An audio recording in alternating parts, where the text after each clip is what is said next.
Ouais, ça y est, Jérôme, j'ai battu mon record à Tetris, mon pote. Ah, Tetris. Ouais. Ah, putain, ça fait des années que j'y arrivais pas. Là, c'est bon.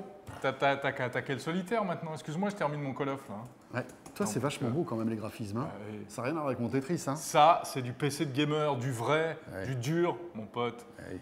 C'est bien avec ton jouet là? Ben oui, mais c'est vrai que ça me donne envie. Et comment justement choisir son PC de gamer?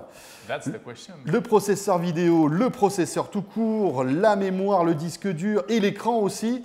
Vous savez quoi, ça tombe bien, Aymeric Séméon, qui est spécialiste quand même PC gamer portable, a fait un petit test et il va tout nous dire tout de suite.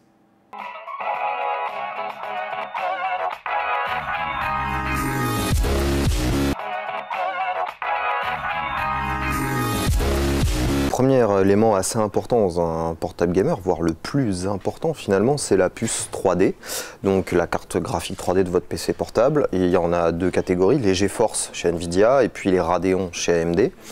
Bon, on va pas se le cacher, Nvidia a pris beaucoup d'avance sur AMD. C'est des GeForce qu'on trouve majoritairement dans les PC de gamers. Pour bien la choisir, qu'est-ce qu'il faut regarder?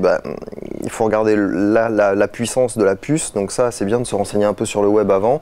Il faut aussi qu'il y ait pas mal de mémoire vidéo allouée à la puce, parce que ça vous permettra de pouvoir monter les graphiques dans les jeux, ça vous permettra de pouvoir rajouter des effets.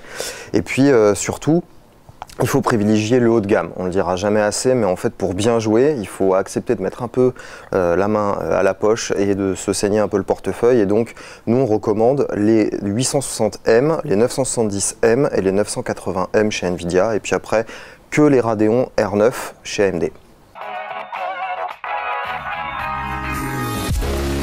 Le processeur, alors là c'est Intel qui a la main mise sur à peu près toutes les gammes de PC portables pour joueurs que vous allez pouvoir trouver sur le marché. En termes de haut de gamme, c'est du Core i7 pour la plupart des modèles. Donc un bon processeur Intel Core i7 de dernière génération, c'est vraiment le must pour pouvoir jouer. Alors vous pouvez aussi taper dans le Core i5, il y a pas de problème là-dessus.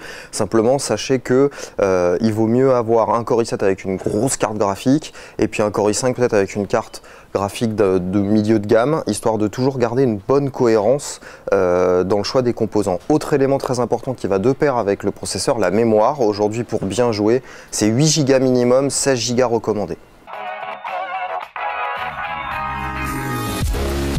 Mieux vaut ne pas prendre de PC portable avec des disques durs simples. Mieux vaut miser sur du SSD. Alors, il y a plein de machines qui aujourd'hui proposent du SSD et du disque dur, voire du disque dur hybride. Alors, premier cas de figure, du SSD tout seul, sur lequel on va pouvoir installer Windows, certains jeux, et puis un disque dur à côté sur lequel on va pouvoir archiver ses données, peut-être installer des jeux auxquels on va jouer beaucoup moins souvent ou qui demandent moins d'accès disque, moins de temps de chargement, etc. Autre solution, vous avez le disque dur hybride. Alors, le disque dur hybride a cette particularité d'être associé à un module SSD. Vous n'allez pas pouvoir installer quoi que ce soit sur le SSD, mais lui va servir de grosse mémoire tampon au disque et va pouvoir accélérer un tout petit peu les performances de ce dernier. Mais si on avait un conseil à donner, c'est SSD et disque dur, vraiment distincts. SSD pour le système et les jeux, le disque dur pour le stockage. Dans un PC portable, 15 pouces ou 17 pouces, voire 14 pouces pour certains, c'est largement possible de trouver des modèles avec ce type de composants à l'intérieur. Les écrans sur les portables sont majoritairement mat.